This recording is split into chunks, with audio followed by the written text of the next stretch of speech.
سلام بچه‌ها، خوش اومدید به این ویدیو. امروز میخوایم تست اتچمنت ها رو واسهتون بگیرم. میدونم اتچمنت های اسنایپ آنچنان خوب ندارم، ولی بریم ویدیو رو ببینین. اتچمنت های خوبی هم هستن، فقط من خور نوب بازی در آوردم. خب اینجا اتچمنت های کیارم رو داریم میبینیم. اتچمنت های کیارم، کلا اتچمنت هایی که تو این ویدیو گذاشتم همشون رو خودم یعنی باشون بازی میکنم. همشون مال خودم هستن، اصلا اسکی نمیرم هیچکی، مال خودم همشون. منم به حمایت شما نیاز دارم، همینجور که میبینید اتچمنت های خوبی هستن واقعا.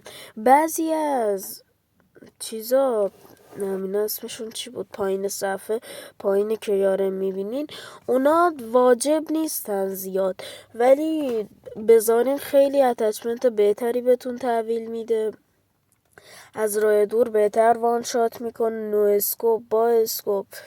کلا اتچمنت های خوبی رو گذاشتم واسهتون، سعی کردم بهترین اتچمنت هایی که خودم باشون بازی میکنم اون واسهتون بذارم. من این اتچمنت ها رو از هیچ جا بر نمیدارم، همش خودم هستم و خودم اینا رو از خودم در میارم. یه اتچمنت خیلی خوبی و درست میشه. اگه میخواین اتچمنت های دیگه یا کلا سبک های جدید ویدیو رو واسهتون بذاریم، مثلا با دوستم بریم بتل بازی کنیم، دوئل بازی کنیم، هر چی میخواین و شما حتما تو کامنت ها بهمون بگین، ما اصلا پشیمون نمیشیم، ناراحت هم نمیشیم. هیچ اتچمنت AK117 هم خب دیدین دیگه، اینجا داریم تستش میکنیم. واقعا این اتچمنت بهترین اتچمنت AK117، واقعا میگم. اگه یه خشاب خوبم واسه شون بذارین واقعا عالی میشه، بی نظیر میشه. خب حالا میخواین اتچمنت ها رو بزنین، اگه مال خودتون بهتره نزنین. خب ولی نه، اتچمنت AK117 واقعا هم اسنایپر هم شاتگانه، خیلی خوب میزنه واقعا، راه دور راحت میزنه.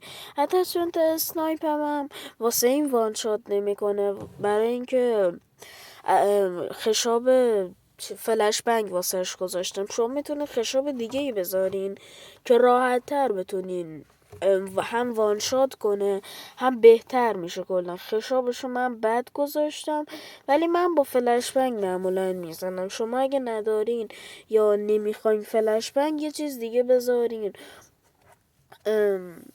آره دیگه، که وان شات بشه. منم این ویدیو رو گرفتم که فقط به شما یه آموزشی بدم.